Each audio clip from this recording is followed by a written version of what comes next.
Oh my God, it's true. Oh my God, it's true. We should start with this.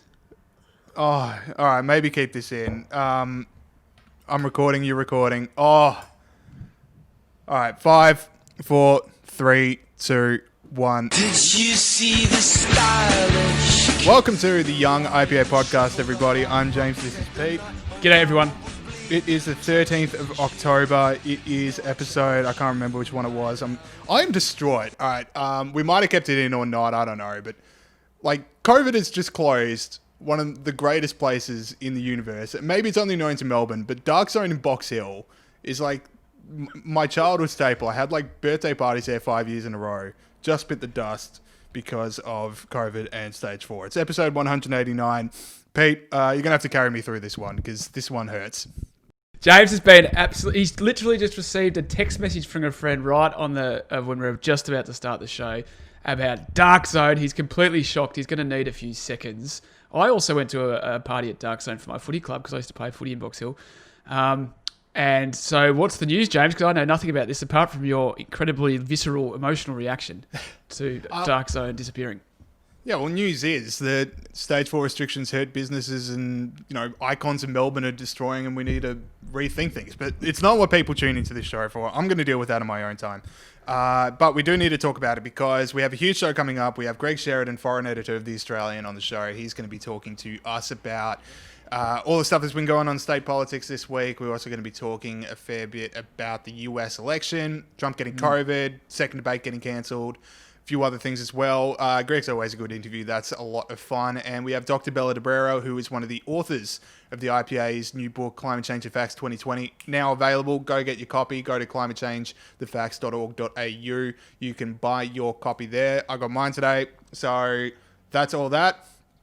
All right, let's start off with the state politics beat, because yesterday was one of the all-time big news stories in Australia. I reckon like federal leadership spills haven't come as close to being as big a news day, because the most senior public servant in Victoria, who had to resign over the idea that his testimony to the hotel quarantine inquiry wasn't correct, but that wasn't even the biggest story of the day. No, it wasn't, James. And for the second week in a row, we won't be starting with Victoria. We'll be starting with New South Wales, where, of course, Gladys Berejiklian fronted ICAC yesterday. She told her colleagues, apparently, I read this in the paper this morning, that it would just be a routine appearance, nothing to report, nothing to write home about. Little did she know that it would emerge that she had a close person. Well, she knew, obviously, about that, but everyone else found out about it. She figured that out. She had a close personal relationship with MP Daryl Maguire that had lasted for 5 years. Now, for those that don't know, Maguire had been sacked for corruption by Berejiklian, which must have been a difficult conversation to have a couple of years ago for being corrupt, and he's very corrupt. And this ICAC is to find out if he's actually corrupt in different ways from what they originally thought that he was corrupt for. Now, the commission heard... Do we need to throw a word allegedly in there? There was a lot of like pretty big statements from Pete, unless the courts actually found all that stuff. He was definitely corrupt the first time. Okay, this is good. to find. It's just like, you know what, I kind of like money, so I don't really want to get sued. Yeah. Sorry, continue. IPA legal department always sweats on a Tuesday morning. Anyway, so the commission heard phone taps where they discussed intimate details about his finances and lobbying for developers, and including being paid on commissions for land deals. Now, Big Daryl's going to appear on Wednesday, and stay tuned for that because that is when more of this will come out. What do you think, James? First off, if anyone out there of our listeners was thinking of getting in a relationship with Daryl Maguire, I can assure you it's not worth it. That would be my number one tip for everyone out there right now. James has been saying that for the last 24 hours. I may have, I've barged into my roommate's room and just said, you're not having connections with Daryl Maguire in here, are we? But not the point. Huge story. And yeah, like, from none of us knowing anything about this, going Gladys Berejiklian, what a premier, the only person that's actually got COVID right in this entire country, to like position nearly untenable as of yesterday afternoon. And Sherry Markson was saying that senior Liberal figures were like, she's gone. Apparently, she was like the two biggest rivals, Dom Perrottet and Andrew Constance, they are saying that they're standing by her. There's more to play out, obviously, and his evidence is going to be pretty interesting.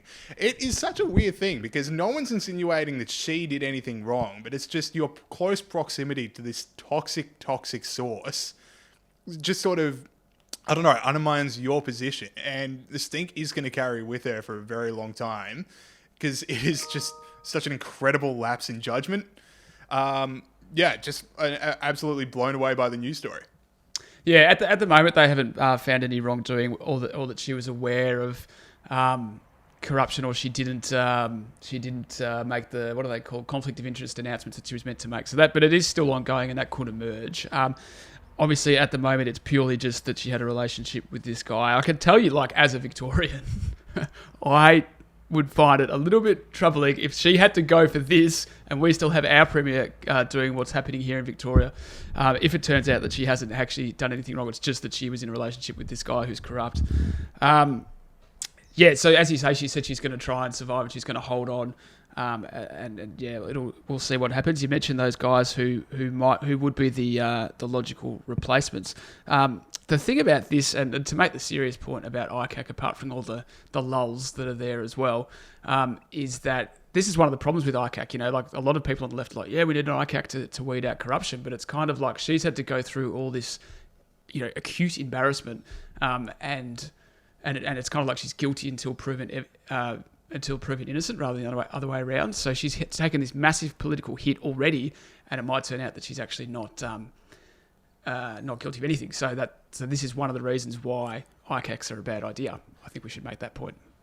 I don't, like, another one is, a lot of people wonder, why can't we get good people to run for politics? I mean, yesterday afternoon was just number one reason. You saw Gladys Berejiklian, the most powerful woman in New South Wales, Premier of a state, giving a press conference, and one of the questions was like, were you aware he was married or had they separated? And you've just got to, like, you're just sitting there watching the worst hour of this person's life on national TV. That just sucks. I do want to highlight one single quote here, which is a few weeks on the show, I made Gladys Berejiklian my hero just for the pure move of walking into a meeting that you weren't invited to, going, I've never been so disappointed with you, turning away and leaving. She goes, this is not a relationship I shared with anybody. This is not a relationship that deserved that status. She is cold when she wants to be. She can turn it on. Yeah. Definitely one of the highlights of this whole episode was Gladys's burns. That one, that you just mentioned as well. Sherry Markson wrote in the Oz, because they're talking about the phone taps where the guy is talking about his finances. Sherry Markson wrote, Berejiklian seems genuinely disinterested in many of the phone taps. So, it was pretty funny to read all the burns that she sort of, said throughout this. And also, your point about how, like, it's interesting how people do care about this stuff. Like, a lot of people, like, I want to know what kind of morals my political leader has, and if they cheat on their, spouse or whatever and stuff like that. I, for one, could not care less about that stuff. I only care about the policies. I don't care about what people do in their spare time. There's been a lot of great political leaders that have been pretty rubbish in their spare time, and a lot of political leaders who haven't been very good, who have, been genuinely good people in their spare time. So, not something I care about, but the people in the electorate do, James. Yeah, on Sunday, if you asked me, do you know the ideal amount about Gladys Berejiklian's private life, I would have told you yes. And then subsequently, every day, it's been closer to the word no. I now know more than I care to. Yeah. All right. So we should go on to the second biggest story of the week somehow, which is Chris Eccles is the Secretary of Victoria's Department of Premier and Cabinet, basically the biggest public servant here in Victoria, announced his resignation. So, Victoria's been inundated with this story. So if you are out of this state, basically the idea is, when it comes to the idea of who decided to use private security guards for hotel quarantine, obviously everyone's saying it wasn't me, dunno, can't tell you. But there is a 6-minute window on March 27 where Graham Ashton, who was in charge of the police, went from thinking it was the police responsibility to private security guards because of a couple of text messages. He can't remember who he came in contact with, but obviously someone in that 6-minute period gave him enough info that things changed remarkably. So Peter Credlin comes down to these presses last week. By the way, she turns up for 2 days and gets one of the biggest all public falls servants apart. in Victoria to resign. So Peter Credlin, finally is starting. Well, not finally. No one was demanding it, but she decided to go to the Daniel Andrews daily press conference / Chavez-esque appeals to the nation, and ask a few questions. And it was centered around this 6 minutes and who contacted who. When 2 days later, because the idea was the inquiry can't ask people to hand over their phone records, they would have to offer them. So now the inquiry has asked for those phone records. They didn't have the legal capability to do, but now the public pressure was on them to ask for it. Phone records were handed over. Chris Eccles, most senior public servant in Victoria, found that he did contact Graham Ashton in this time. Again, he says he didn't. He says he has no memory of it, but the phone records are there. So he has had to resign. Now, I want to point out one thing before I cut to you, Pete. Now, Chris Eccles says that he forgot he spoke to Graham Ashton in that key 6 minute window. Now, phone records come out that he did contact him, but he still says he would not have said to make the call to use private security. So how do you both not remember making a phone call, but then say with absolute certainty what that phone call was made up of? Well, yeah. I mean, it can't be both of those at the same time. He either remembers the phone call, remembers what he says, or he doesn't remember the phone call. So, yeah, look, I mean, he was obviously right to resign. His resignation letter was, it was very much, I'm doing this for the good of the government. I haven't actually done anything wrong. I'm just doing this so that people can focus on the pandemic and what the public service is doing. It was to me, it didn't cover off the gross negligence of what's occurred. And I think we shouldn't forget that VicPol basically couldn't be stuffed doing this. That's why it happened. We're all focused on Daniel Andrews and who decided what, but in reality, VicPol were like, yeah, we're not super keen on this. So that's why it's happened. But it should be interesting. As a result, so the health minister's gone, this guy's gone. Rumours of Daniel Andrews' resignation swept through Melbourne yesterday. The Herald Sun published a piece saying that Labor MPs were starting to do the numbers or whatever it is they do.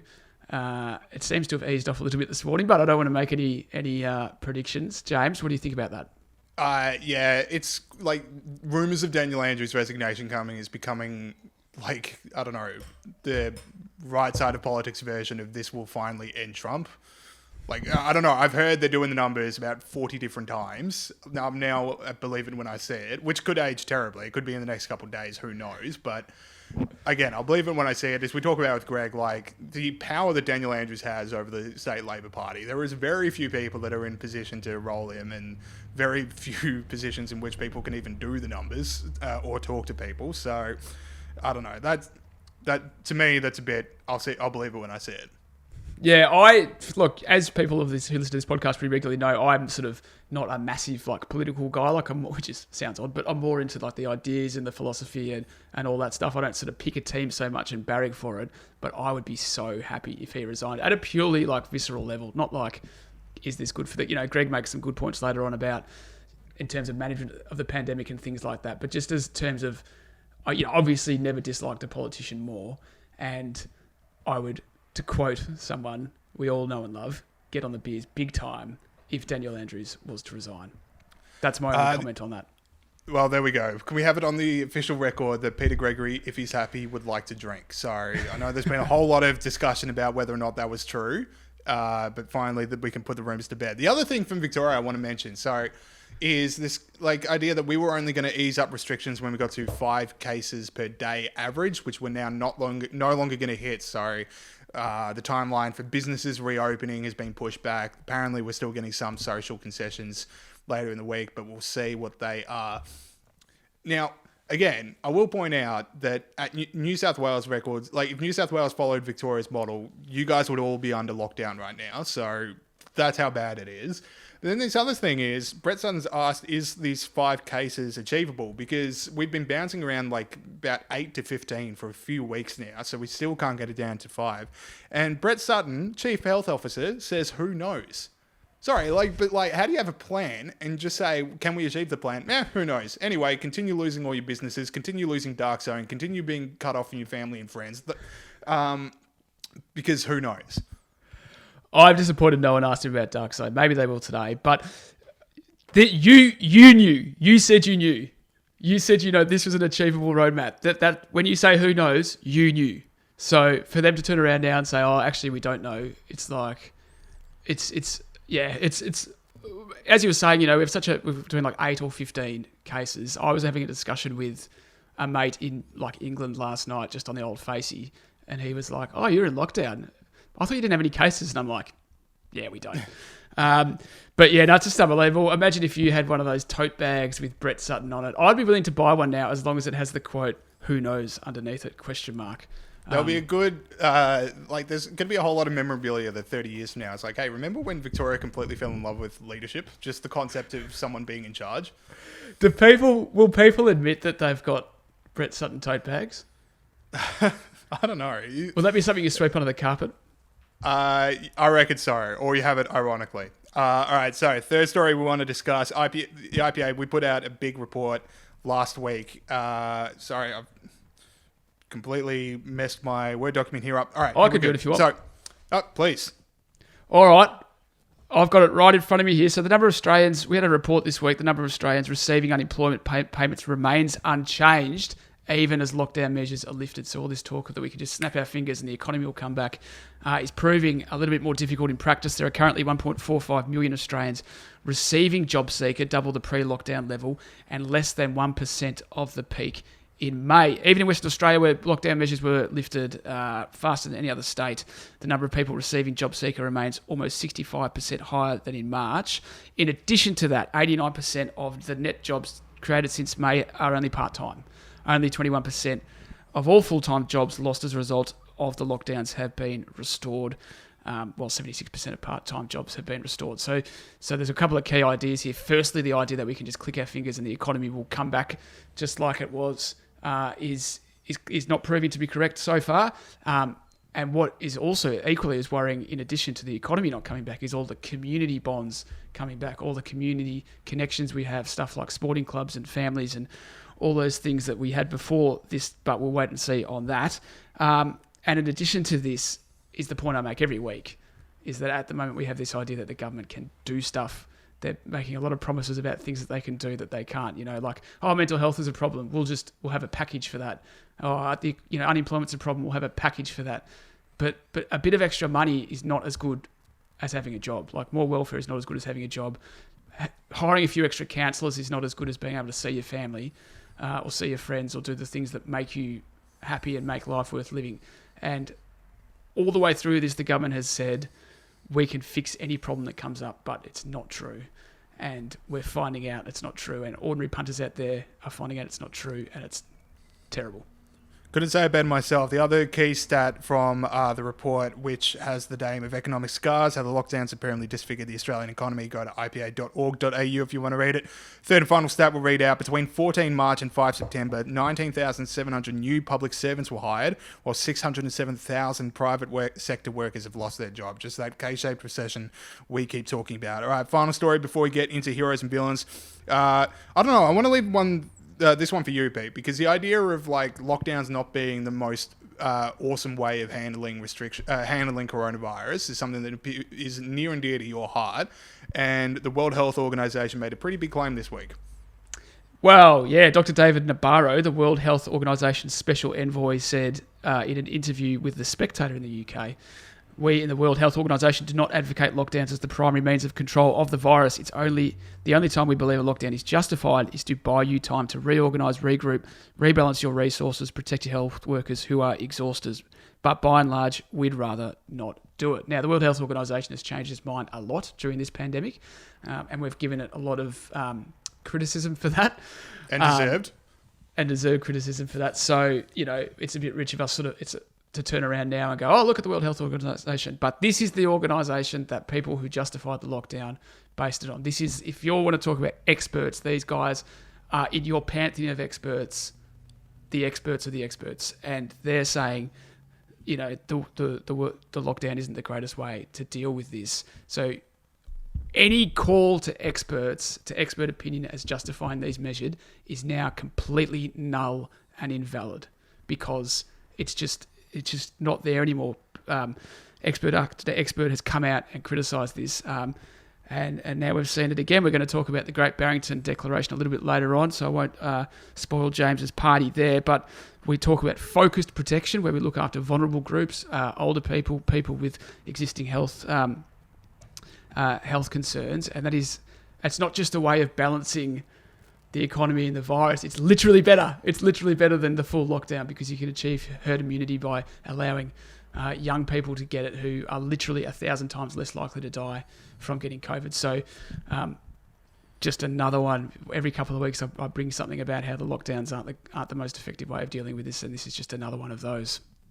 Well, you mentioned the Great Barrington Declaration, which is my hero of the week, so we'll go straight into that. The Grunt the Pig Freedom Snort. And the Grunt the Pig Freedom Snort. This is the snort we give to people that stand up for freedom around the world this week. So Great Barrington Declaration is this online survey of medical practitioners, medical professionals, and then just concerned citizens of the public. And you can sign up online. It's pretty hard to find. Google have done some pretty good work on suppressing this petition, but basically I'll read from it. So it's coming from both the left and right and around the world. We have devoted our careers to protecting people. Current lockdown policies are producing devastating effects on short and long-term public health. The results, to name a few, include lower childhood vaccination rates, worsening cardiovascular disease outcomes, fewer cancer screenings, and deteriorating mental health, leading to greater excess mortality in years to come, with the working class and younger members of society carrying the heaviest burden.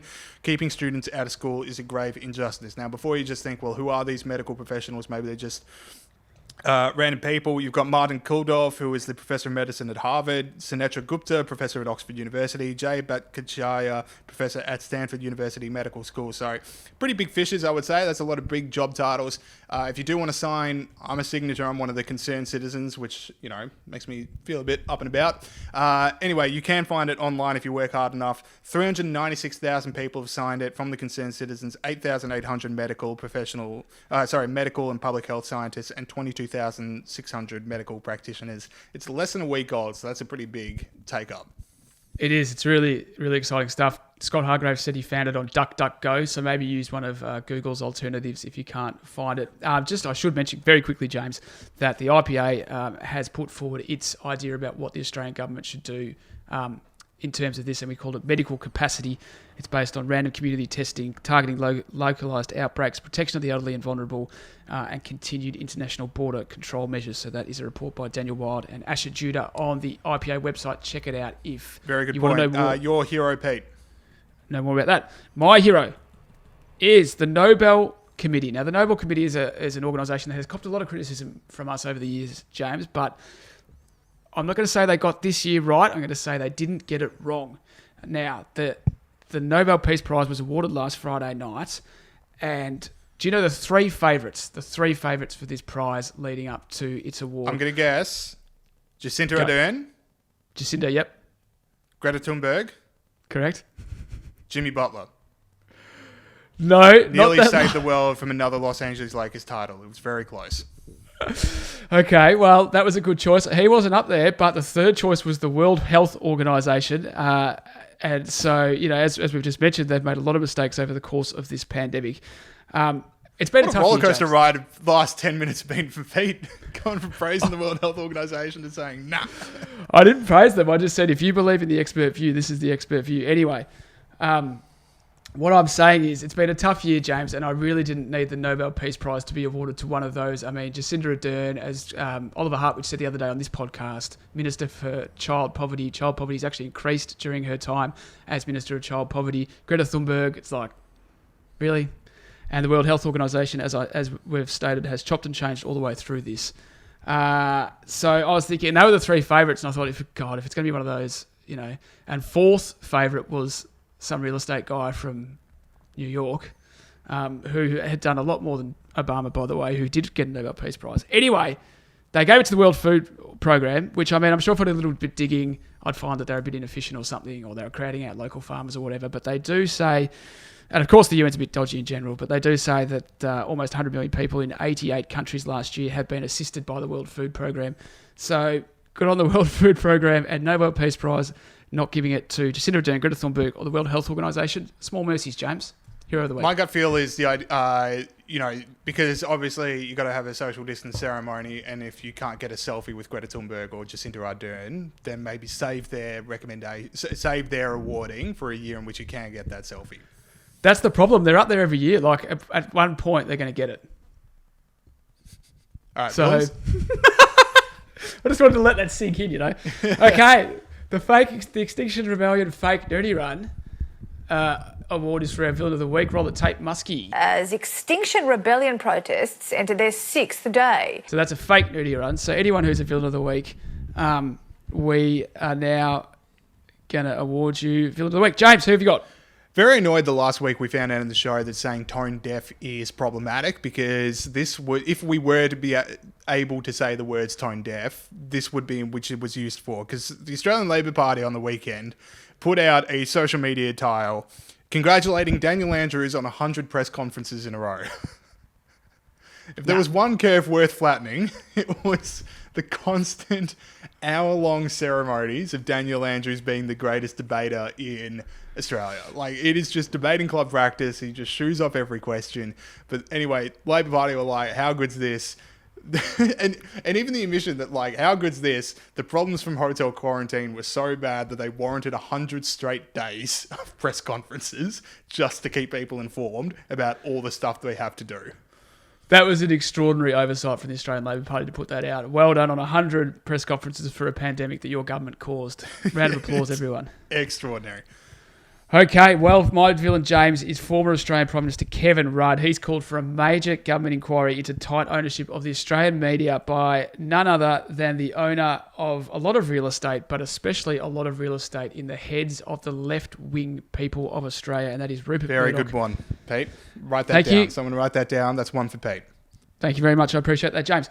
Anyway, so Rupert Murdoch's News Corp, he wants a major inquiry into that. He secured 140,000 signatures on a petition after just 3 days. He said the truth is Murdoch has become a cancer, an arrogant cancer on our democracy. Now, Kevin Rudd, with all due respect, this is absolute crap. All right, I've sat in my house for 6 months. I've had my democracy taken away from me. I've had my rights taken away from me. And the whole time that's happened, the state broadcaster cheerled on every move done by the government. Every move done by the government. And the only people who questioned it in the media, in those press conferences, were News Limited journalists. People like Rachel Baxendale, Peter Credlin in the last few days, Gabriella Power, a few others. They are the only ones who have gone into that press conferences and stood up for my democracy. If you want to talk about what a cancer on democracy, I have to go and pay money to the ABC every year for them to cheerlead on the confiscation of my rights and to tell me how much they hate me. So if you want to talk about a cancer on democracy, let's talk about the ABC. Kevin Rudd, you are absolutely kidding yourself if you think this is the problem with the Australian media. Kevin Rudd is aware that, like, the vast, vast, vast majority of News Corp publications in Australia did support him in 2008. In 2007, I mean. Is that true? Yeah. Like, he's aware of that, right? Anyway, the other part of this is, unlike a lot of other federal governments around the world, there's no, like, requisite number of signatures a petition needs for it to be debated in Parliament, which leads me to think, is this just Kevin Rudd figuring out how many people still like him? I mean, he's a guy that definitely does need some external support into do people still like me? So now he's got an actual number. He has struggled with, life after politics in terms of, what's the word? Adapting to a quieter professional life. All right. So, maybe. That is it for the start of the show. Let's now go to Greg Sheridan and Bella. Okay, we now welcome back onto the show foreign editor at The Australian, Greg Sheridan. Greg, how are we going? Hey, James and Pete. Good. How are you? All right, Greg, we got a lot to cover today, but I first want to get your answers on today's big news. Now, this show is not coming out till Tuesday. We're now recording on a Monday, this interview, so it feels a bit weird considering the whole world might be different, or at least the country might be different in 24 hours' time. But from what we knew today with Dan Andrews, top public servant, resigning, the stuff that's coming out about Gladys Berejiklian at ICAC, should both resign? Should only one resign? Should none of them resign? What's your summation? Well, they're very different cases. It's too early to say anything definitive about Gladys Berejiklian. The bloke she's hooked up with certainly has some serious charges to answer. It's not clear whether she does, and I'd keep an open mind about her. I think she's been a reasonable premier, and she's always conducted herself in a very reasonable manner. With Daniel Andrews, I think he has overseen the most catastrophic policy failure in this country by any government since World War II. And by any normal measure, he certainly deserves to be run out of office. However, I wouldn't want him to resign at the moment because his cabinet is so unbelievably weak that it would actually end up being worse for Victoria if we had a disruption at that at the Premier's level.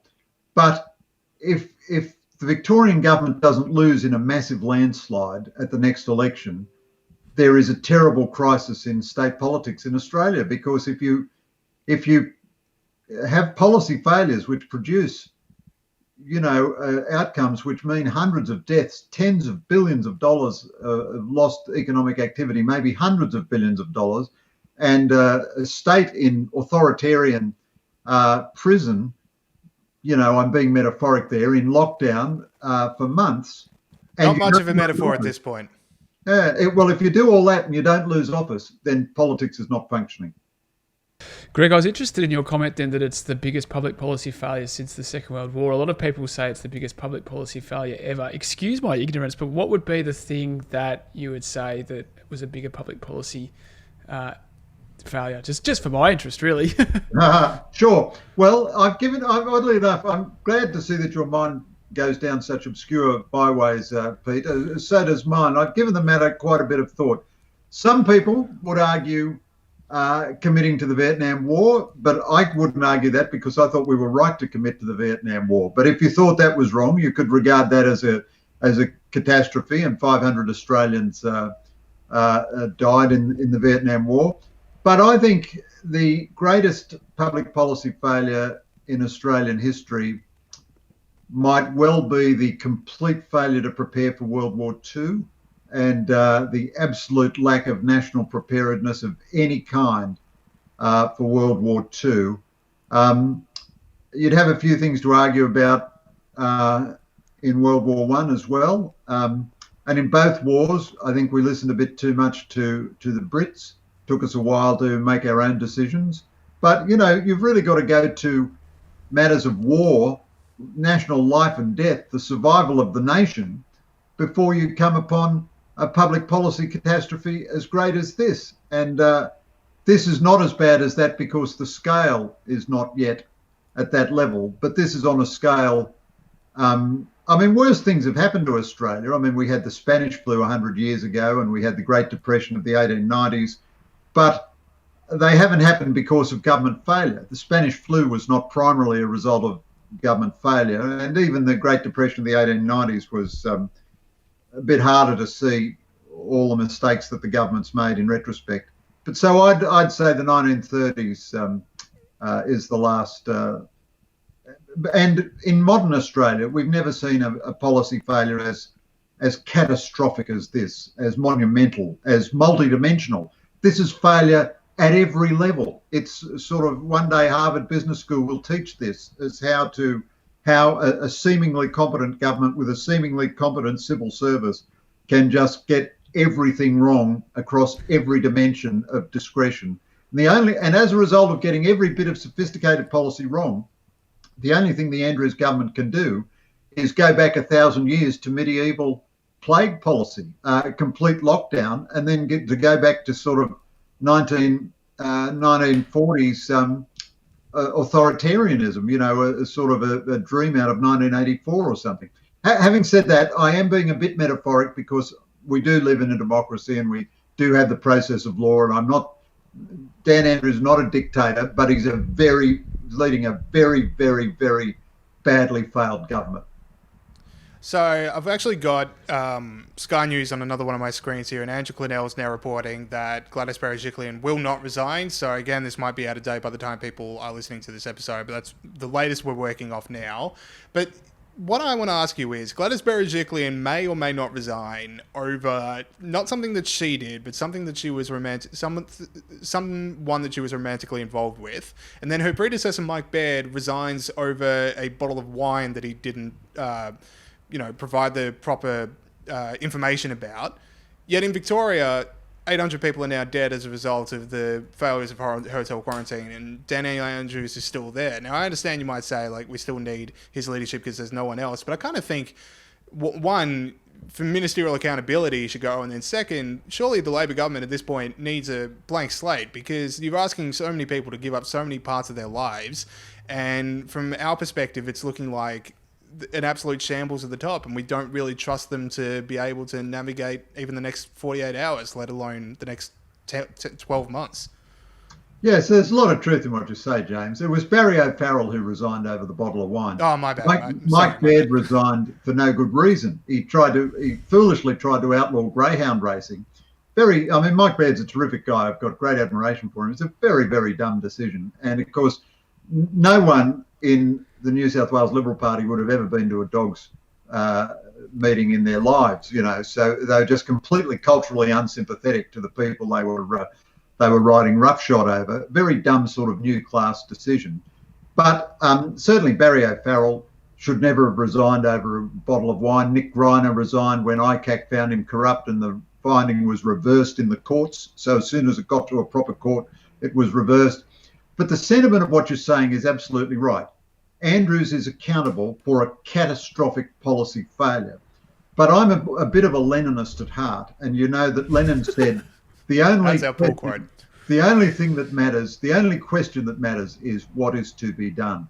Now, partly Andrews has contrived a cabinet of pygmies and a Labor Party of pygmies. I mean, the Labor Party is suspended at the moment. Even before COVID came in, they found that there was a bit of branch stacking. Well, what a shock, Louis, I'm astonished. Gambling in a casino, a bit of branch stacking in the Labor Party. So Andrews and Albanese contrived to suspend the operations of the whole of the Labor Party. So Andrews isn't even constrained by the Labor Party.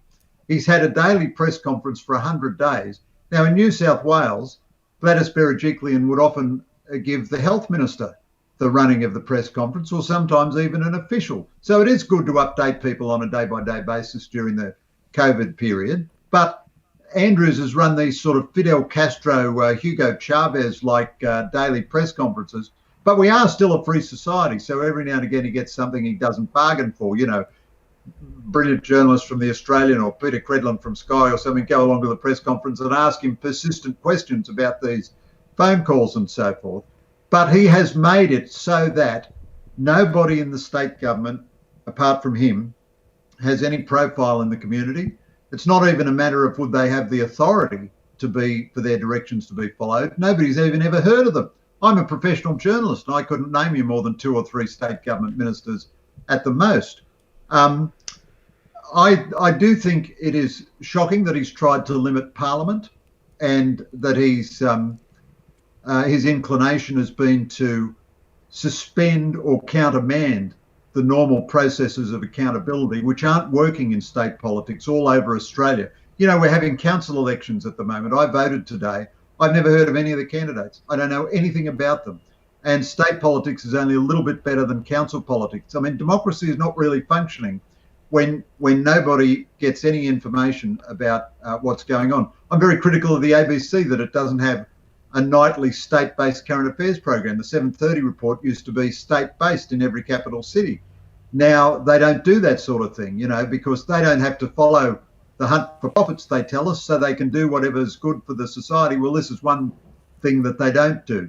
But I agree with your sentiment. Andrews must take responsibility for this and should resign in due course. But right now, this government, this state, this machinery of government, this bureaucracy is such a catastrophic mess that I wouldn't want to add another dimension of gross instability at the top. I mean, but other people might have a different view. I wouldn't strongly disagree with them, but my own thinking would be, perhaps he ought to resign in 3 months' time or something. I mean, get the crisis resolved and move along. But mind you, who on earth in the Labor Party would take over from him? I mean, Andrews, I'll say this, I honestly believe Andrews is a very intelligent person, a very capable person. So at least he's trying now to fix the mess that he created. He's not doing very well. But, it would be not that hard to get someone who was much, much worse. So we actually got Greg on to talk about the US election, so we better move on to that. Greg, Donald Trump, he had COVID. He's back on campaigning. He says he's not infectious. His doctors say he's not infectious. What is that? Does his relatively quick recovery from COVID, is that good for his chances, or does it not make any difference? How do you think that whole episode impacts the race?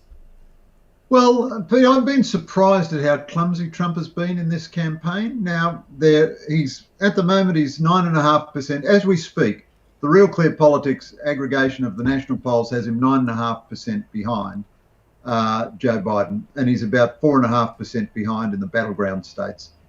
Now, he was about this far behind in the battleground states last time, and he came from behind and won. But two big things happened last time, which won't happen this time. One, he had the debates against Hillary Clinton, and although she was considered to have won, he did see tremendous doubts about her. And then secondly, James Comey, the FBI, came out at the last minute and said Hillary misbehaved shockingly in the way she used her private emails to do sensitive secret government business when she was Secretary of State. He said he wasn't going to charge her with a criminal offence, but her behaviour was extremely bad. Now, and even then, at the end of all that, Trump won by the breadth of a cigarette paper in those four or five critical Midwest states. So 120 million people voted, and 70,000 of them voted differently. He would have lost badly. So I am surprised that he made such a mess of the first debate, that Joe Biden can barely speak coherently for 30 seconds, but he never had to speak for more than 7 seconds in that first debate because either Trump or the moderator, Chris Wallace, would jump in. And you could see Biden losing his train of thought after half a clause. But luckily, the moderator and Trump both jumped in and rescued him every time. So this campaign has been beautiful for Biden, who's been able to hide out in his basement and only give prepared statements. I thought the COVID episode could possibly help Trump, although it's the subject he doesn't want the election to be about. I am very surprised that he hasn't really made the election about Biden's sort of far left policies, his economic plans, trillions and trillions of dollars of new tax rises, the Green New Deal, ending fracking, although Biden says now he won't end fracking, but he's opposed to fracking, ending fossil fuels, making energy carbon neutral by 2035, all kinds of weird, crazy plans. And Trump has kept the discussion about himself and COVID. Now, Trump was smarter than me at the last election because I thought he was going to lose and he won. So he's a smarter guy than I am. And he may well be smarter than me this time. But I don't see that it's moving well for Trump at the moment. There are a couple of analytical bases on which you can say maybe it's better than it looks for him, because you never know who's going to vote in an American election. It's always a voter turnout proposition, and his voters are more enthusiastic than Biden's voters. The Republicans have been registering more new voters, and they're doing it in person, whereas the Democrats are trying to do it online because of COVID restrictions. But I don't know whether those are meaningful indicators or they're straws in the wind. Yeah, just that first debate, like, I was blown away that the Trump playbook was to speak over Biden at every turn, and he absolutely passed up two huge moments when Biden refused to say whether or not he'd pack the courts, and suddenly Trump's talking over him and doesn't let the moment sit. And then when Biden says he was in favor of the Green New Deal and then 4 seconds later says he wasn't, Trump just immediately pivots to arguing with Chris Wallace. So pretty weird stuff. Now, let's talk about the vice presidential debate, because that's usually just nothing. But I think this one's a pretty important one, because on Trump's side of things, you've got the argument that some can make, I might lean it towards myself, where the least electable part of Donald Trump is his personality. So being able to see Mike Pence would be kind of refreshing, who can explain Trump's policies a bit better. And then, as you say, Joe Biden might not be there for the full 4 years, so it's pretty important to get a look at Kamala Harris. So what were your takeaways from the vice presidential one? Well, I thought Pence was the clear winner. And the fact that CNN and the other networks were kind of calling it a draw, I think indicated that Pence was the clear winner. And there are different metrics. You know, you can find focus groups that say Pence won and focus groups that say Harris won. But I thought Pence was tremendously effective in a way that Trump wasn't, in calling the Biden-Harris ticket out on some of the issues you mentioned and some other issues. For example, Biden apparently plans to stack the Supreme Court. So the Supreme Court has had 9 justices for 150 years. And if Trump is successful in getting Amy Coney Barrett confirmed on the court, he will have appointed 3 Supreme Court justices. Nixon appointed 4 apparently in his first term. It just depends on who retires and who dies when a president's in office, and whether the president has the numbers in the Senate to get his confirmations through. Now, Biden is thinking he may win, the Democrats may win the Senate, and he'll be president. So he might appoint another 3 or 4 justices to ensure that there's a left Liberal majority on the Supreme Court. This would be a disaster for an American institution. It would politicise the court more than anything which has happened up till now. And it would mean that every side would do the same thing. As soon as you got a Republican president also controlling the Senate, he'd put on 4 or 6. And in the end, you'd have the Supreme Court in 20 years' time giving verdicts by 98 to 94 or something like this, just with mass stacked. This is a truly shocking proposition by Biden. All the people on the left who claim that they're shocked by Trump interfering with American institutions and departing from democratic norms ought to be outraged at this. Now, Biden wouldn't answer this question in the debate, but as you say, Trump just blustered on and went on to another subject and so on.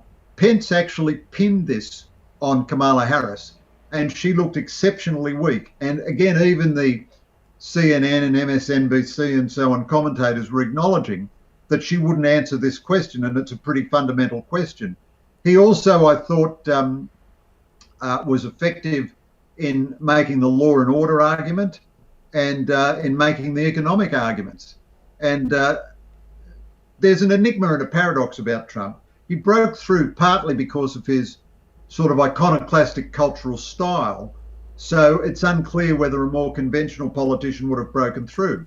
But in Pence, you have a relatively conventional politician of high skill and significant intellectual firepower who could explain all the compelling reasons why people don't want to elect left Liberal Democrats, and the Democratic Party is very substantially further to the left than it was 4 years ago or than it has been historically.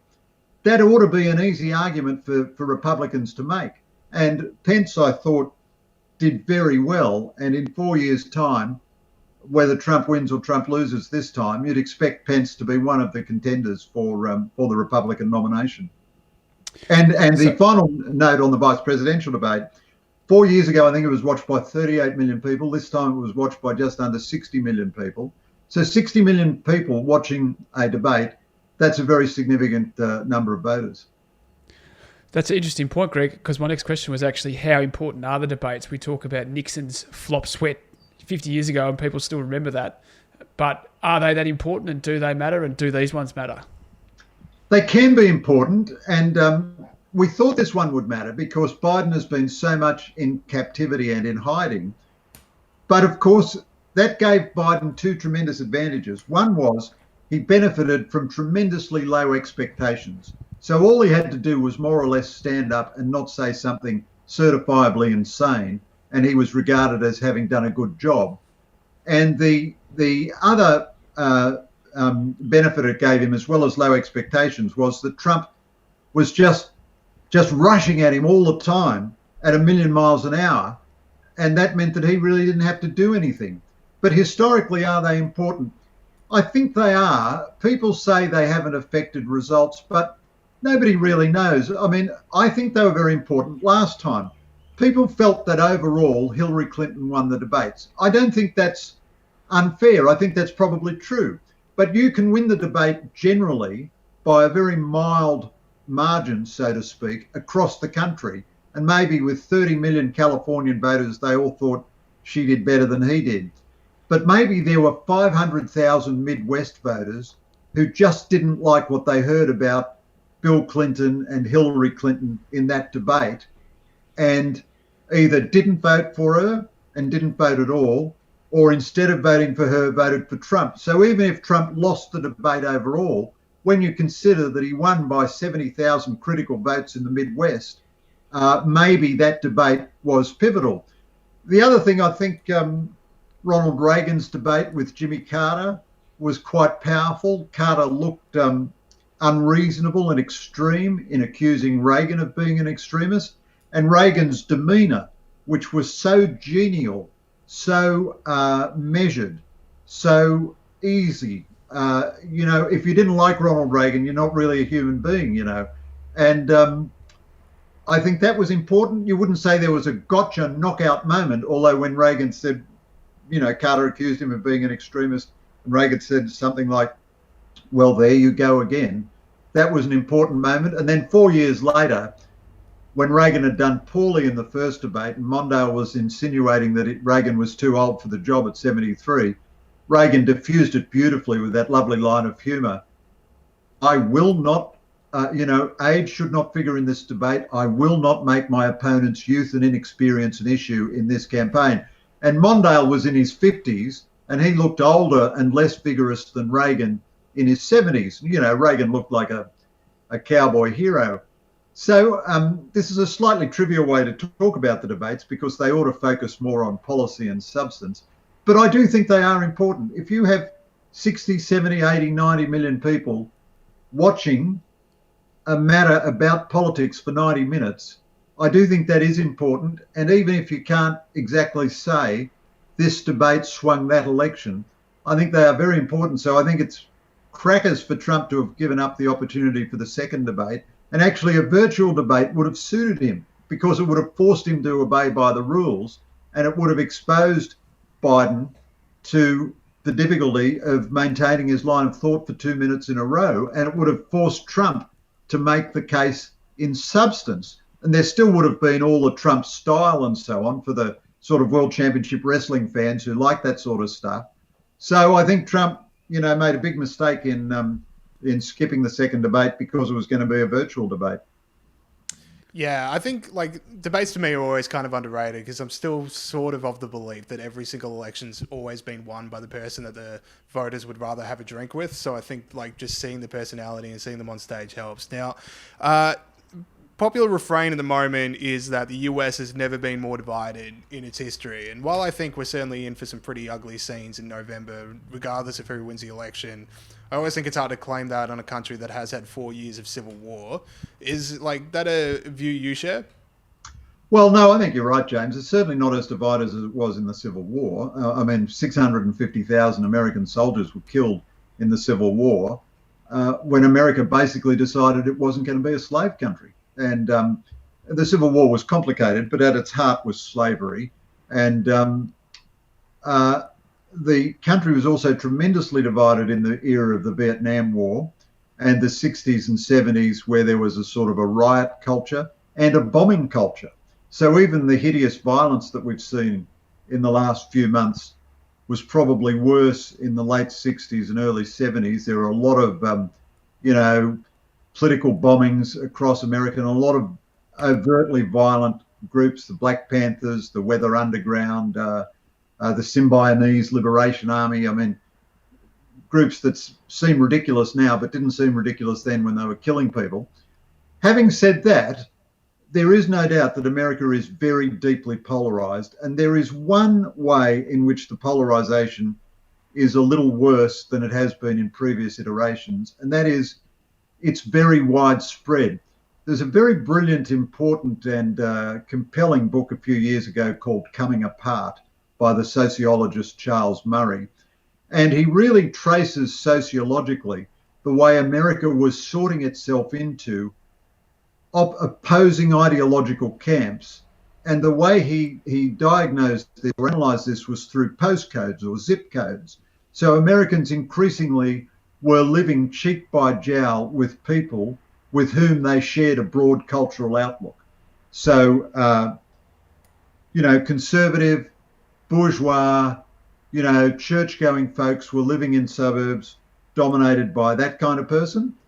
Left liberal, limousine liberal, rich liberal folks were living in suburbs dominated by that kind of person.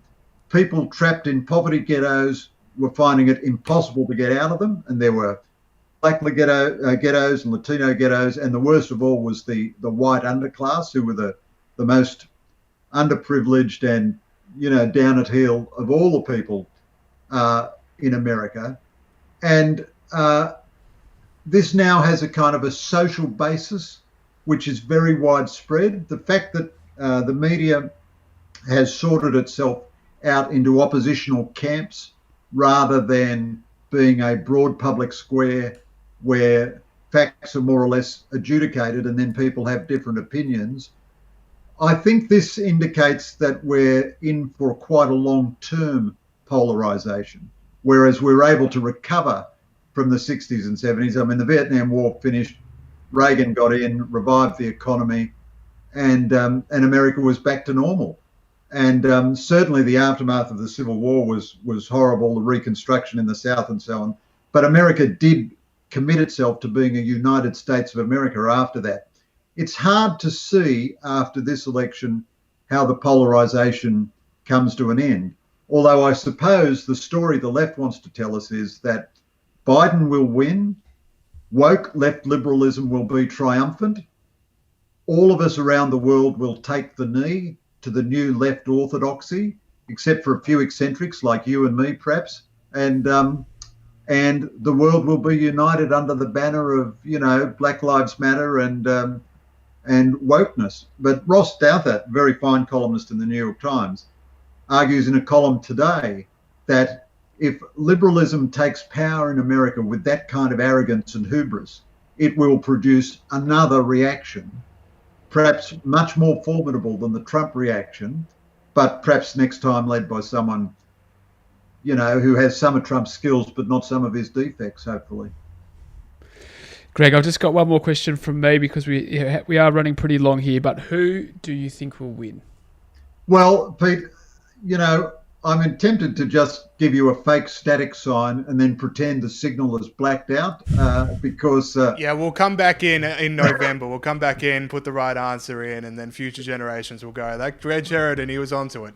Good on you, because last time I got it quite wrong, and I'll tell you why. I won't be too long-winded about this, but I'll tell you why I got it wrong.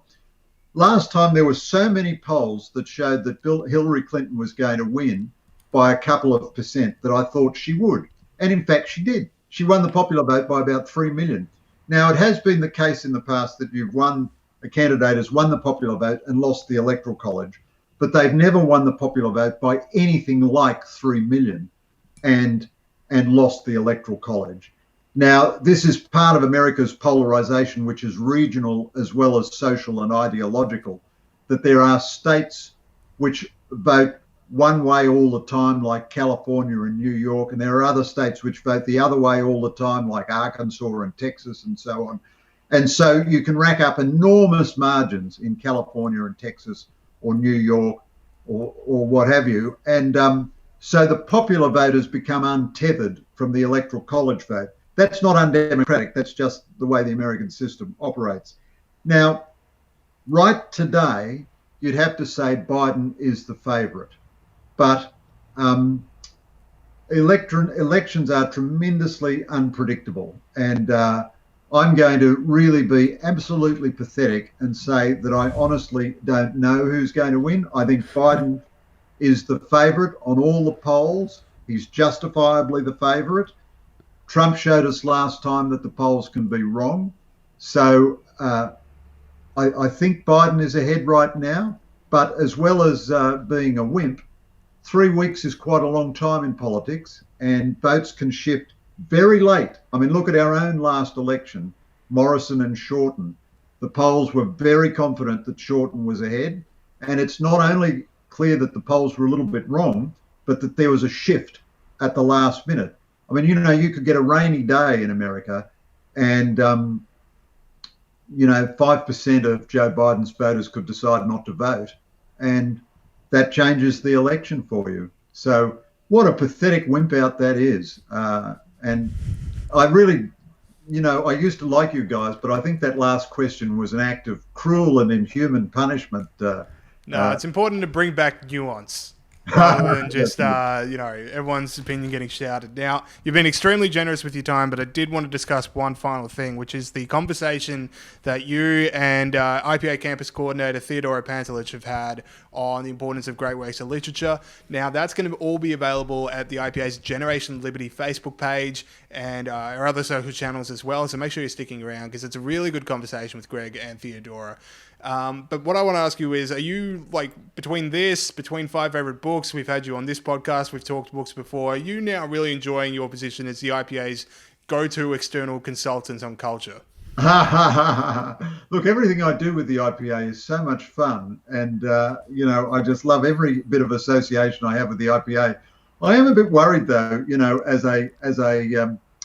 I'm very optimistic as a person of Irish descent, but as a guilt-prone Catholic, I just find that I'm having so much fun that I figure if I ever get up to an examination before the pearly gates, St. Peter might say, "So you had all this fun, and you claim that was work?" And I haven't quite got my answer prepared for that yet. So hopefully that moment doesn't come around too soon.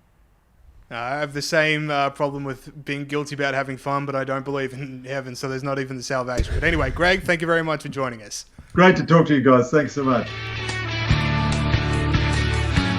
We now welcome on one of the very best friends of the Young IPA podcast. It's been a while. Glad to have it back. Dr. Bella de Brera, how are we going? Very well, thank you. It has been a while and I'm pleased to be back. All right. So, Bella, you are one of the authors of the IPA's new book, Climate Change: The Facts 2020, which people can purchase. They just need to go to climatechangethefacts.org.au. Get yourself a copy today. It is selling like gangbusters right now. So, a lot of people enjoying it. Bella, one of the authors. So, what does your chapter look at? Well, first of all, I'd just like to say 2020 has been a very odd year, and it's been made even odder that I've actually got a chapter in Climate Change: The Facts as a non-scientist. My chapter concerns the humanities fundings at universities and how many of them talk about climate change. And that's how I got into it, because I've been looking at the Australian Research Council funding for a long time in terms of my own projects in history. And I realized that a lot of them I'd been reading talk about climate change. So we thought, well, let's just have a look through them and see what kind of money is being spent and what kind of things they talk about. And that's how this chapter kind of came into being.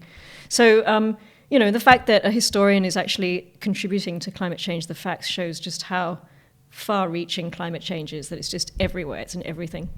Bella, we know there's a lot of great writers in Climate Change: The Facts 2020 and a lot of fantastic chapters. What other chapters leapt out at you, and what other writers are you interested in having a look at? Well, the most obvious one was the first one that piqued my interest because it was about walruses and it was about polar bears. So it's sort of my level of understanding when it comes to science, and that it not only was an amazing story of how someone like David Attenborough conspired with the media and conspired with Netflix and conspired with the camera crew to completely distort the facts.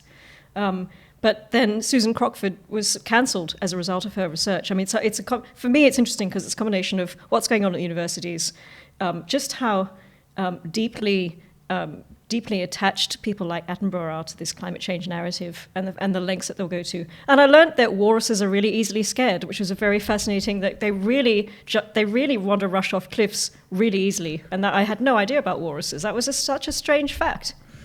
Like they're spooked if you watch enough really of those easily. documentaries, it looks like their favourite thing to do in the world. It really is. It does seem fun, to be honest. The way they do it, like the flopping. I know this isn't the most serious point that will be made in Climate Change: The Facts 2020, but it does look like fun. It's yes, and look, the story of how they sort of manipulated things. So these walruses gathered on the cliff, fell into the sea, and then the polar bears chasing them thought, "Wow, this is great. There's so much food here to eat." And then they filmed that, and then portrayed it as some kind of climate change. Result of climate change. So I found that chapter really, really interesting. A lot of them, and personally, I find more of what's going on in the universities and the whole sort of policy thing a little bit more interesting than the very, very deep science, the very scientific chapter in the middle, which probably appeals to the scientists more than it does the people who are not scientists. Well, it just goes to show that there's something in this book for everyone. So, once again, climatechangethefacts.org.au. Get yourself a copy now. Now, Bella, you also had a big win the other week because, I don't know, long-time followers of the IPA, or certainly, fans of Bella's, would have seen your work on having a look at some of the arts projects that were getting taxpayer funding. And one of them was to do with, I don't know the polite way of saying this, but it was like performing self-insemination, and it just seemed to be, I don't know. I know what I saw. Explain it to us, James. But anyway, it's no longer receiving taxpayer funding, which is the key takeout for me. Now, Bella, this is a big win for you. Talk us through what happened and why it's such a big win. It's a huge win. I looked at Australia Council for the Arts, they came up with a new fund in March called the Resilience Fund, which was offered just during the coronavirus period to artists who were struggling. I did my usual looking at the spreadsheets. It's not very transparent at all, actually. All they have is a list of artists who have been funded and the amount and where they are in Australia. So you have to do quite a lot of digging in the background to see what's being funded. And I chanced upon... I already knew about Casey Jenkins because I'd been talking to Peter Credlin about her about a month earlier. And we talked about the fact that she was using taxpayers' money to do this stuff and pass it off as art. And it was just... shocking, really, and it's. I mean, you can get into the discussion about what's art and what isn't, and it clearly isn't art in any way whatsoever, and we really shouldn't be paying for it. So we talked about it in Credlin, and then I went back and I had a look at the grants again, and then I found all the other artists that have been using taxpayers' money for things that are definitely not even arguably not art, and shouldn't be funded by taxpayers. And I got a wonderful write-up. Worked with Clarissa Bai in the Daily Telegraph, and it was the front cover, and then I did an op-ed to go with it. And then it went silent for a few days, and then in the last few days it turns out that the Australia Council for the Arts has actually rescinded the money and taken the money away from Casey Jenkins and said, we don't want to be involved in this, it's ethically very wrong, we don't want to be involved in you bringing a new life into this world with taxpayers' money, and they really distance themselves from it. So it's a huge win. And of course, Casey Jenkins has come out and said she can't understand why this is happening. This is an appalling overstretch.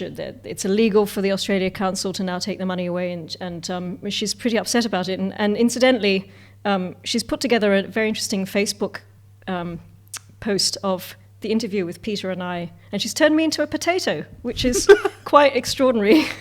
Yeah, that was actually going to be our next question. So for people that haven't seen it yet, and I would assume that's like 99% of the people listening to us now, but it's literally like a child's cartoon of a potato with Bella's eyes and mouth over it, and just Bella's interview, but she's a potato. So from my perspective, I watch a video like that and I go, why do you need to rely on government funding if you are such a talented artist with such a keen wit as well? Exactly. Just a real appreciation for the absurd. So maybe taxpayer funding is holding back your career. Well, look, she's obviously got too much time on her hands, and she... what she's producing is not only not art, but it's just so offensive, and we're basically paying for her to have a baby. And there are couples in Australia who spend every penny to try for it to go through the programs and everything else, and she's just using taxpayers' money to do it live on television, or live on Facebook, whatever it is. And it's funny, I was just reading what she said in her statement. She said, I'm not trying to conceive as artwork, and then she talks in the next sentence about how much her artwork is making an impact, so it's obvious she's doing the right thing. So is it artwork or is it not? So even she doesn't know. Well, we'll try and get Saul to turn you into potato in post to show the people what we're talking about in this interview. Now, you've struck the Casey Jenkins off your list. Any update, Bella, on who is next to get their funding cancelled? Look, I wish I had those answers. I wish I knew. But I would certainly be worried if I was some of the artists now who've been exposed to. And I think the Australia Council for the Arts, from what I gather, received many complaints after that interview with Peter Credlin and the article, because people suddenly realised what was happening with their money, and they were forced to do something about it. So it's a huge win. Yeah, I think the person that would just like put woolen scarves over tree trunks and stuff like that, I just can't imagine your overheads are that high that you need to rely on taxpayer funding. It just seems to be something you can do on your day off. But you need very big knitting needles for that. And true. They're probably quite expensive. And lots of wool. It's not just a couple of... what are rolls? Whose side are you on, Bella? Sorry? Bella seems okay with this one. Whose side are you on? Are you pro this one, are we? I'm not pro. I'm not Lockdown pro has any of changed them. you. It's not quite as offensive as the other things, but it's look, I don't want to be paying for it. And the other thing is, what about getting a patron? In the olden days, artists never received any... The Renaissance artists never received any money from the government. They had to rely on the church. They had to rely on patrons. They had to. It was a struggle. It was struggle town. And look at the stuff that they produced. It was incredible. We need to go back to that. Either we get a national interest test, so the things actually have to pass muster, or they just pay for it themselves. If she wants to artificially inseminate, she's welcome to do it. I don't want to see it, but she's welcome to do it with her own money. Also, sorry, one final point, now that I'm on a rant, she called it immaculate, which is so offensive to Catholics. It's just, it's so offensive, and nobody ever says anything. We're not allowed to. Well, yeah, it's said immaculate's now, an interesting. that's for sure. Sorry? I was just going to say immaculate's an interesting way of describing that. Yeah. That's interesting, though, that point you make about the economics of arts, because artists are always like, we need government funding, otherwise we wouldn't survive. But the greatest art ever created was created in a time when, obviously, there wasn't government funding for art. So I'm glad you raised that point. Now, can we talk about the Rob Guest Endowment? I have a lot of friends in the arts who are very mad at the recipients. What's the deal? Name your here? friends in the arts, Pete. Well, James, I don't want to throw people under the bus, but I have friends in all segments of society. I'm a very well connected individual, and these friends of mine were very unimpressed. And so they should be, because this is a terrible story. As it seems to be the custom these days, there's a lot of terrible stories when it comes to the arts and funding. So there's Rob Guest Endowment Fund was a scholarship available to 30 young people in the musical theatre. And somebody went through the list when it was published in August and decided that they were too white to receive the fund. There was not enough diversity amongst the shortlisted, the nominees, to actually continue with this scholarship fund, which was $50,000, which would be helpful for it. For they're starting their careers. It's a difficult business. They need all the money they can get. They've been working really hard for this scholarship. And the two things that are upsetting about this is, as soon as this person pointed out the fact that there was not enough diversity in the list, the Rob Guest completely capitulated and said, "All right, no, it's true. We're so sorry. Mea culpa, mea maxima culpa. It's our fault completely. We're racist. We're going to pull the fund." And not only that, the nominees also agreed that they were too white to receive the scholarship, that they weren't diverse enough. So this is how crazy this gets when you have people actually depriving themselves of opportunities because they think that they're too white. This is the ultimate guilt. This is the ultimate white guilt playing out. It's just total madness. And of course, the person who put the list together has already had quite a successful career in Les Mis, in Matilda, in the West End, in Broadway. So he's happy to. He's happy to receive funding and he's happy to have this career, but he's not happy for other people to receive this money. And I think it's a terrible story. And it's again this really pernicious identity politics that just doesn't seem to want to let go, does it? It's got this grip now, and it's really tightening its control, and it's everywhere, and it's destroying the arts. Now, I could be wrong here, but the funding, it's not getting reviewed. They're not coming back with an updated list. They've actually said, okay. They just say, 2020, no prize. So this is kind of we talk about this cult management of identity politics, but the idea that it's now a victory, that absolutely no one gets funding. This is everyone goes, great. This thing that a lot of people used to kickstart their career now no longer exists. We win. I mean, this is weird. It's very weird. And it means that what's going to happen in 2021, they're going to put a list together with no white people on the list. And then isn't that insulting for everyone else on the list? Because they're going to say, well, did I just make it because I'm a minority?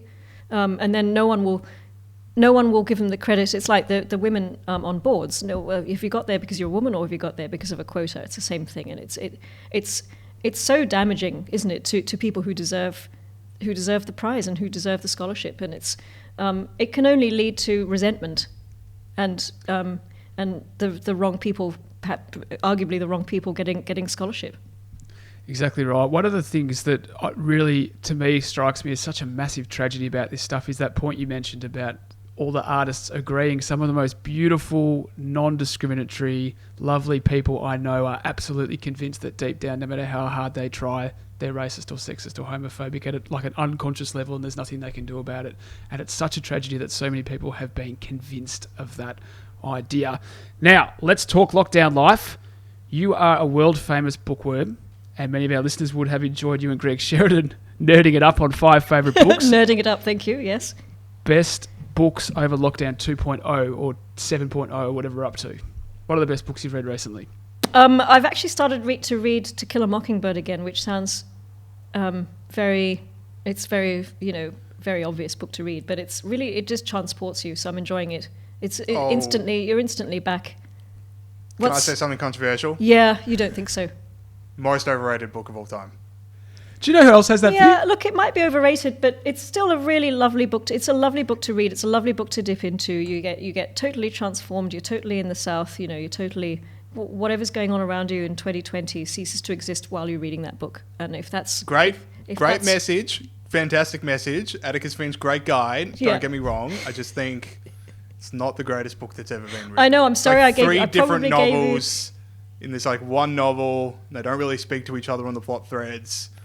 It's a bit forgettable. I probably gave you the wrong answer. No, Bella, you don't have to. Whatever you think is the right answer. Do you know who else doesn't like To Kill a Mockingbird? Yes, John and I've Roscoe. forgotten. Yeah, John Roscoe doesn't. So hopefully he doesn't listen to this. Oh, I didn't know that. So that's even better. He thinks it's twee. Tweet. Yep. No, I'll pay Close. that. I'll pay that. I actually quite like To Kill a Mockingbird.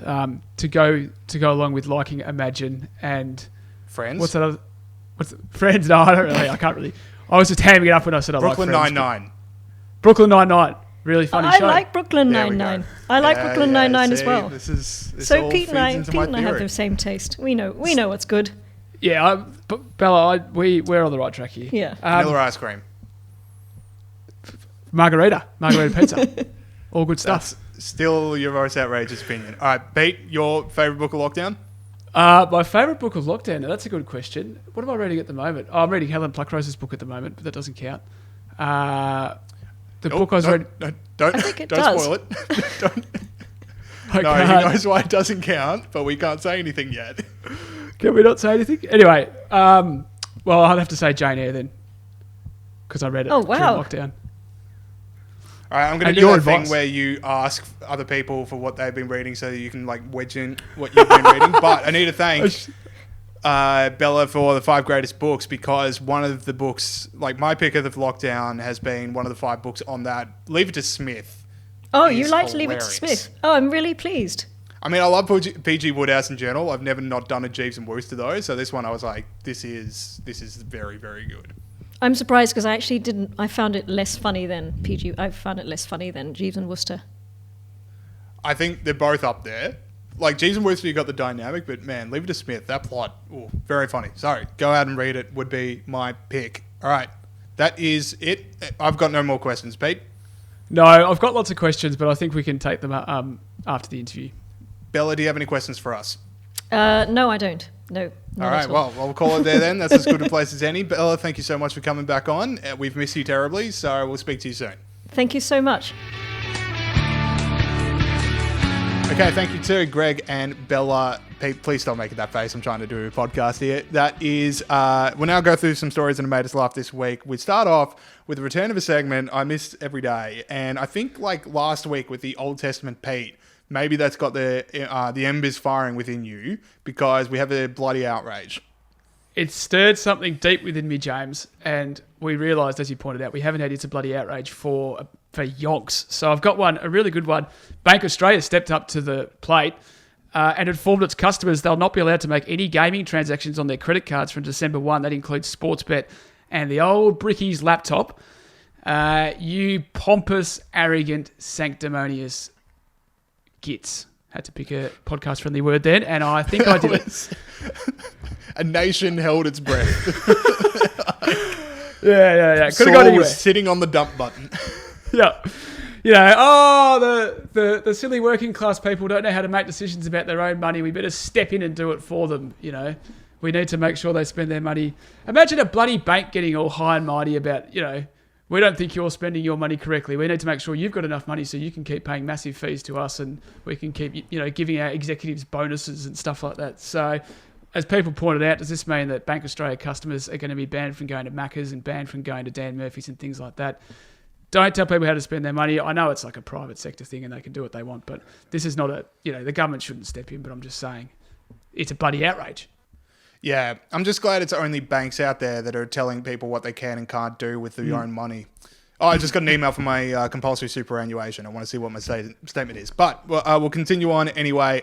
A few stories out of the US this week, and they were usually pretty ridiculous. All right, so we spoke with Greg Sheridan about how the second debate was cancelled.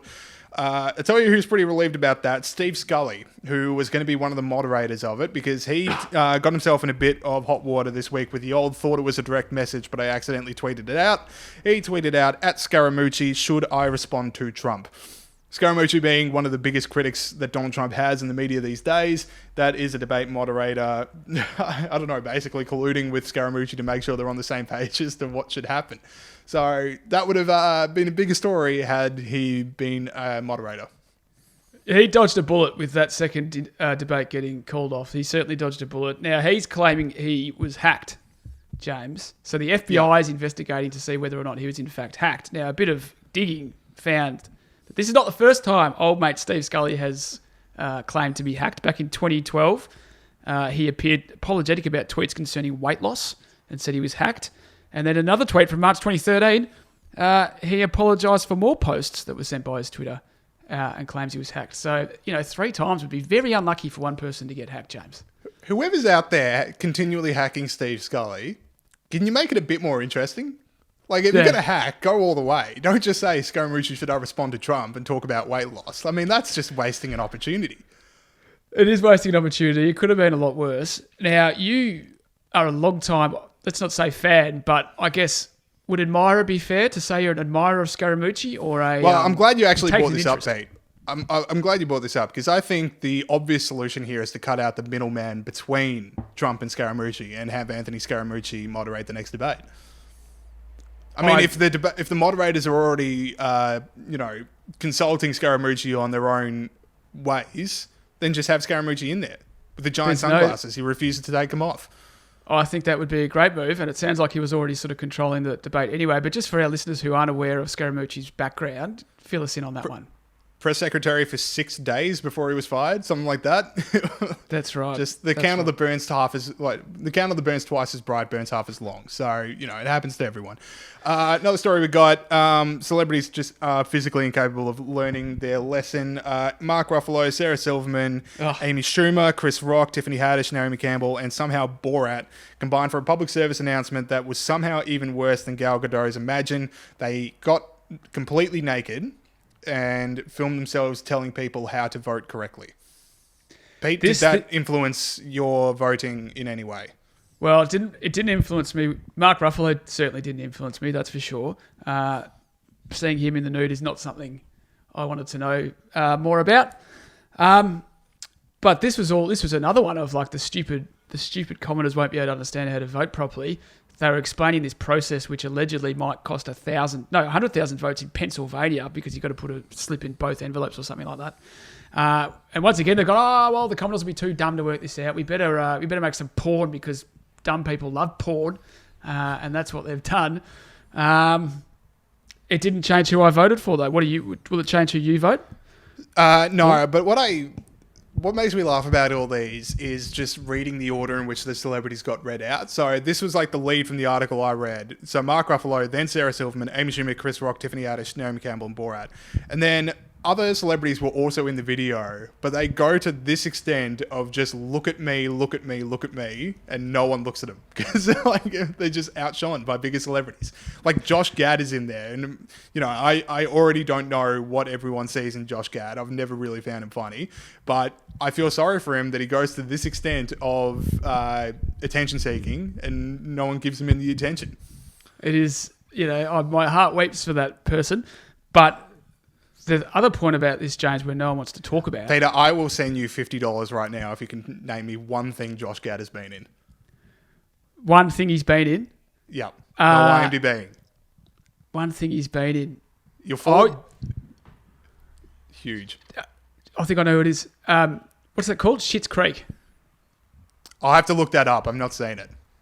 That's just I don't think so. Unless he's like unless he was in there for one episode, in which case I'll pay it, but he certainly wasn't one of the 4 leads.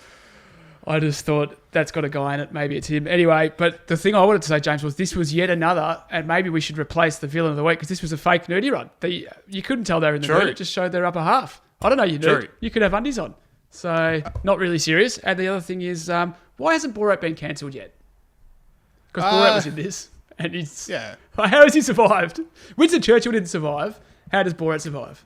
Because he's on their side. There you go. That would be it. All right, last story we've got here. This is where US politics reporting is at right now. CBS News quoted the spokesperson for the Taliban saying that they hoped Donald Trump would win the election, and now the Taliban has come out and says we do not endorse Donald Trump. That's where we were at.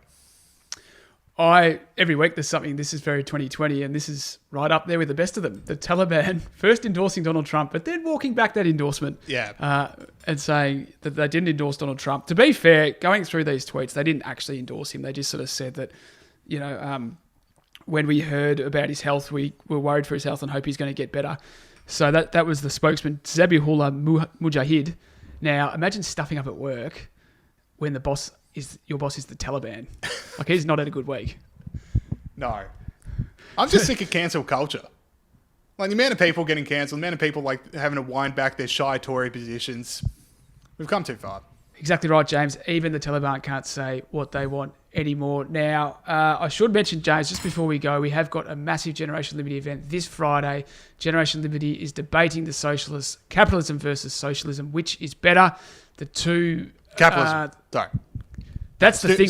Stick around for the debate. I feel really sorry, but don't make sure you still see the debate. But I do feel sorry for the socialists because the weight of history is against them. But two of our campus coordinators, Luca and Pumica, will be debating for Generation Liberty. It's on Friday. All the details are on Generation Liberty Facebook and Generation Liberty Instagram and on Generation Liberty website. So check it out. Obviously, it's a Zoom event. Check it out. Yeah, can't wait for that one. All right, that is it for the show this week. Thank you to Greg Sheridan and Dr. Bella de Abrera. Thanks for listening to the show. Available wherever people get their podcasts. Make sure you're telling your friends and family about it. And if you are listening through Apple Podcasts, make sure you're leaving us that review at the end and maybe give us a star rating of what you decide. What else we got? So we got Looking Forward comes out every week. Make sure you subscribe to that as well. Viral Banter comes out every fortnight. Some really great discussions about what's happening with all of our campus coordinators, what's happening with young people around the country. With 5 favorite books, we had Greg Sheridan and Bella on this show. If you enjoyed those conversations, make sure you're listening to them talk it up on 5 favorite books. And then go back in the vault. We've got Australia's Future with Tony Abbott and John Roscombe. We've got the Great Books of Literature podcast with John Roscombe and Andrew Bolt. Whole bunch of stuff out there on the IPA's Growing Podcast Network. So we'll see you guys next week. See you later.